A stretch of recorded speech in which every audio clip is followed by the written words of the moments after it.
Salut les amis, mesdames et messieurs, bonsoir. Vous êtes de plus en plus nombreux à me suivre, donc ça me fait plaisir. Donc ce soir, ça serait une vidéo spéciale PSG et aussi je vais parler du derby entre le Raja et le Wydad. Et je vais vous parler d'une manière générale des matchs qu'on va avoir ce week-end. Donc commençons par le PSG, donc Paris Saint-Germain qui vient de battre Lille 2-0, donc au Parc des Princes. Donc c'est un match qui était, on va dire, plus ou moins moyen, avec le retour de Neymar. Donc Neymar Junior qui est revenu, donc on va dire que c'est pas un retour qui était top, il était pas flamboyant. Ça va, il a fait ce qu'il a pu un peu, bah c'est normal, il vient de revenir, donc pour moi en tout cas je suis pas très critique envers lui, parce qu'il revient de blessure et donc c'est son premier match après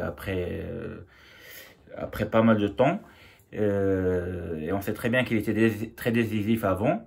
Mais ce que j'ai pas aimé chez Neymar, c'est surtout sa sortie là, à la 63e minute, c'est la manière comment il est sorti, qu'il a même pas checké la main du coach et le fait qu'il va directement au vestiaire, etc., qu'il reste pas avec les joueurs, ça j'ai pas aimé. Franchement, on a marre de ses comportements, je sais pas, ça m'agace en tout cas. Il fait le gamin quoi. En tout cas pour moi, à mon avis, pour moi, c'est quelqu'un qui fait le gamin. C'est quoi? Il était déçu, je comprends pas. Mais c'est normal, il revient de blessure, il joue, donc pourquoi il fait ce comportement-là à la 63e minute? Je sais pas, tu sors, voilà, tu mets à côté de tes camarades, normal, et voilà. Sachant que c'était pas lui le meilleur joueur du match. Le meilleur joueur du match pour moi, c'est Di Maria. Même s'il a fait des erreurs à la fin du match, on a failli prendre un contre les LOSC. Donc les Parisiens, ils ont failli se faire avoir contre les LOSC à la fin du match avec le but raté de Loïc Rémy, mais à cause de Di Maria. Mais après tout, Di Maria, il a fait un très bon match et c'est lui qui marque le deuxième but. On sait très bien qu'Icardi il a marqué le premier but, donc Icardi, franchement, il est très fort, il est étincelant, il est dans une forme étincelante. Peu importe la manière comment il joue, qu'il soit fort, moyen ou peu importe, il est toujours là, il est toujours présent dans les duels et il marque toujours. Donc c'est quelqu'un qui est très important dans le PSG. D'ailleurs, on a vu que quand Cavani l'a remplacé, Cavani, comme d'habitude, il a ce côté de, on va dire qu'il manque des choses simples. Il a eu des déchets techniques tout court. Par exemple, à un moment donné, il devait centrer, il n'arrive pas à faire une passe tout court ou un centre normal. Devant les buts, il manque l'immanquable. Bon, on va dire qu'il était remplaçant, il était pas chaud, c'est vrai. Mais bon, moi, à mon avis, quand même, Icardi reste quand même devant Cavani pour l'instant. Et c'était un bon recrutement, le PSG en fait, s'ils veulent vraiment aller plus loin cette fois-ci en Ligue des Champions. Donc moi, j'ai eu quelques en fait discussions avec des amis qui aiment Paris Saint-Germain, PSG, etc. Moi, je vous dis en tout cas, moi aussi j'aime bien Paris, sauf que moi j'aime bien aussi Marseille. Donc vous allez trouver ça un peu bizarre, mais en fait parce que tout simplement en fait j'ai vécu à Bordeaux et après je suis venu vivre à Paris. Donc c'est pour ça que j'ai bien aimé Paris, mais avant j'aimais bien aussi Marseille. Et donc finalement je suis neutre. Donc par rapport à ça, les Marseillais et les Parisiens, vous n'allez pas me détester parce qu'en tout cas moi je suis neutre et quand il y a Paris-Marseille, bah j'aime que le meilleur gagne en tout cas. Et Paris, j'aime bien en fait PSG. Mais sauf que je vais pas mettre non plus PSG dans le top 5 européen parce qu'il y a toujours des équipes qui sont meilleures que PSG et PSG pour l'instant elle a rien fait à l'échelle européenne, vu qu'ils ne dépassent pas les quarts de finale tout simplement. Mais ils ont du potentiel avec l'équipe qu'elle a maintenant, parce que là on voit bien que sans Verratti, etc., ils arrivent à gagner quand même, ils arrivent à faire du jeu. En tout cas, elle a pris sa revanche contre Lille, parce qu'on sait très bien qu'en avril dernier, Paris avait perdu contre Lille 5-1. Vous entendez très bien, l'année dernière, même si Paris a été championne de France, elle avait perdu 5-1 contre Lille. Donc c'est une belle revanche, ils ont gagné 2-0, c'est bien. Moi, ce qui me fait peur pour Paris cette année-là, c'est qu'ils ont perdu quand même quelques matchs. 3 matchs contre des équipes un peu faibles. Par exemple, Rennes en deuxième journée, ils avaient perdu 2-1. Après, ils avaient perdu aussi contre Reims 2-0. Il y a même pas semaine ou le mois dernier, ils ont perdu contre Dijon 2-1. Ils ont perdu quelques matchs cette année-là, mais pourtant, ils sont loin devant Marseille. Avant, c'était 8 points, maintenant, c'est 11 points avec cette victoire-là.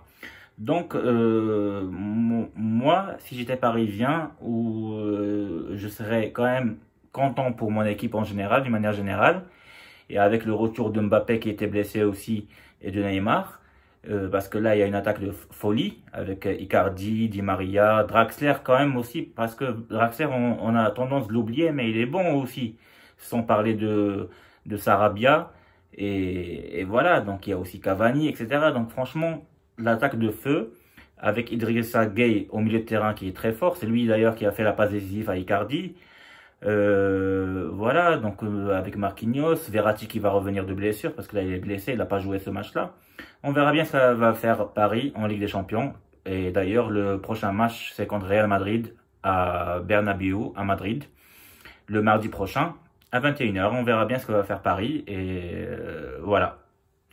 C'est ce que je voulais dire sur Paris. Sinon, demain, on va avoir quelques matchs intéressants, comme Leganés contre Barcelone à 13 h. Il y aura Atalanta contre la Juventus à 15 h. Il y aura un très bon match entre l'AC Milan et Napoli à 18 h. Et surtout, le match anglais entre Manchester City et Chelsea, qui ont à peu près le même nombre de points, 25 points et 26 points en 3e et 4e place, à 18 h 30. Et ça va être un match très chaud en Angleterre. Et le soir à 21 h, il y aura Real Madrid contre Real Sociedad. Donc ça, c'est ce qui concerne l'Europe, et plutôt l'Espagne, l'Angleterre et l'Italie. Sans oublier aussi le match de rêve, donc la finale de la Copa Libertadores entre le Flamengo de Brésil et River Plate d'Argentine. Donc ça sera une belle finale demain à 21 h aussi, qu'il ne faudra pas oublier. Et c'est une finale de rêve parce que Flamengo, c'est l'une des équipes les plus connues au Brésil avec 35 millions de fans dans le monde. Et River Plate, presque pareil, ils ont beaucoup de fans aussi, presque 15 millions de fans, et qui est très connu en Argentine. Mais si on parle de la coupe arabe qui est en train de se jouer en ce moment, et là, demain, il y aura un grand derby entre le Raja et le Wydad. Et il y aura aussi un match entre Espérance de Tunis et Asafi. Donc ce match-là, il va se jouer à 18 h. Donc c'est le match retour, sachant que le match aller, il a fini 1-1. Et le match entre le Raja et le Wydad, le match aller, il a fini pareil, 1-1. Et demain, c'est le retour. Et donc normalement, c'est toujours dans le même stade, Mohamed V. Donc Wydad contre le Raja. Et là, je peux vous donner en fait les équipes probables avec lesquelles vont peut-être jouer le Raja et le Wydad. Donc le Wydad va commencer il va jouer peut-être avec cette équipe-là. Il y aura comme gardien de but Tchagnauti. En défense, il y aura Komara avec Ashraf Dari. Et il y aura aussi Nahiri et Amloud. Au milieu de terrain, il y aura Nqash, il y aura Gdarin et il y aura aussi Tirazwi. Et ce qui concerne l'attaque, il y aura Haddad, Badi Aouk et El Kabi. Ce qui concerne l'équipe du Raja, il y aura forcément comme gardien Zniti, En défense, il y aura Wolfeli avec Badr Banoun. Il y aura Nga à gauche et Dwick à droite, comme arrière droit. Au milieu de terrain, il y aura Shakir avec Ngoma et Nanah. Devant, il y aura Mohsin Moutouali avec Rahimi et Malongo. Donc ça, c'est les équipes probables. On sait très bien que l'entraîneur nouveau de Raja, c'est Jamel Slami, qui est tout nouveau. Donc ça va être, je pense, son premier match. On verra ce qu'il va faire avec le Raja. Et l'entraîneur du Wydad, qui s'appelle Zoran Manojlovic, lui, par contre, il a plus d'expérience. On va voir ce qu'il va faire aussi. Et d'ailleurs, donc celui qui va gagner ce match-là, et parce que le match allait, il y a eu 1-1, il va se qualifier en quart de finale de la Coupe arabe, qu'il faut pas oublier que c'est la coupe qui est la mieux payée, on va dire, en ce moment, que ce soit en Afrique, en Asie, etc. Parce que le vainqueur de cette coupe-là va gagner à peu près 7 millions de dollars. Donc c'est pour ça, il faut pas l'ignorer. Bah voilà, bah sur ce, les amis, je vous dis à très bientôt pour une nouvelle vidéo. Bah ça sera sûrement pour après le match de Raja Wydad demain et pour la Ligue des Champions qui va jouer mardi et mercredi de la semaine prochaine. Je vous dis à très très bientôt. N'hésitez pas de liker comme d'habitude et de s'abonner en haut à droite en cliquant sur ma photo. Et je vous dis à très très bientôt. Au revoir.